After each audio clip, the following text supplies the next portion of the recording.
નમસ્કાર મિત્રો, આજે આપણે ધોરણ 10ના ગુજરાતી વિષયના પાઠ નંબર 3 શીલવંત સાધુને ના સ્વાધ્યાયનું સંપૂર્ણ સોલ્યુશન જોઈશું। તો શરૂ કરીએ આપણે પ્રશ્ન નંબર 1થી। નીચે આપેલા વિકલ્પમાંથી સાચો વિકલ્પ પસંદ કરી ખરાની નિશાની કરો।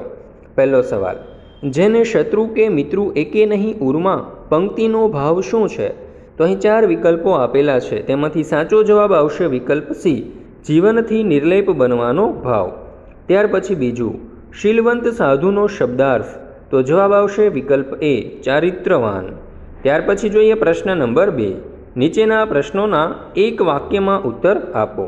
પહેલો સવાલ, ભજનની અંતિમ પંક્તિમાં ગંગા સતી કોને ઉદ્દેશીને વાત કરી રહ્યા છે? ઉત્તર, ભજનની અંતિમ પંક્તિમાં ગંગા સતી પાનબાઈને ઉદ્દેશીને વાત કરી રહ્યા છે।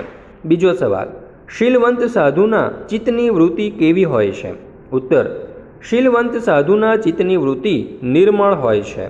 પ્રશ્ન નંબર 3, નીચેના પ્રશ્નોના 2-3 વાક્યમાં ઉત્તર આપો। પહેલો સવાલ, ગંગા સતી પાનબાઈને કેવી વ્યક્તિની સંગત કરવાનું કહે છે?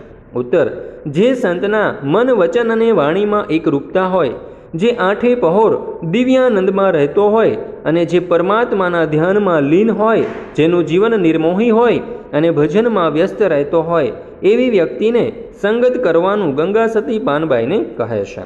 ત્યાર પછી જોઈએ બીજો સવાલ, કવિયત્રી વારંવાર નમવાનું શા માટે કહે છે? ઉત્તર, શીલવંત સાધુમાં આદર્શ સંતના તમામ ગુણો હોય છે, એના ચિત્તની વૃત્તિ પરમાત્મામાં લીન હોય છે, ગમે તેવી પરિસ્થિતિમાં પણ એના વર્તનમાં કોઈ ફેર પડતો નથી, આવા સંત પર પરમાત્માની કૃપા વરસે છે, આથી કવિયત્રી શીલવંત સાધુને વારંવાર નમવાનું કહે છે। પ્રશ્ન નંબર 4, નીચેના વિકલ્પો એટલે કે નીચેના પ્રશ્નોના 7-8 લીટીમાં ઉત્તર લખો। પહેલો સવાલ, શીલવંત સાધુ તમે કોને કહેશો તે કાવ્યના આધારે જણાવો। ઉત્તર, શીલવંત સાધુને પદમાં ગંગા સતીએ પાનબાઈને ચારિત્રવાન સાધુને ઓળખી તેનો જ સંગ કરવાની સલાહ આપતા શીલવંત સાધુના લક્ષણો આ પ્રમાણે દર્શાવ્યા છે।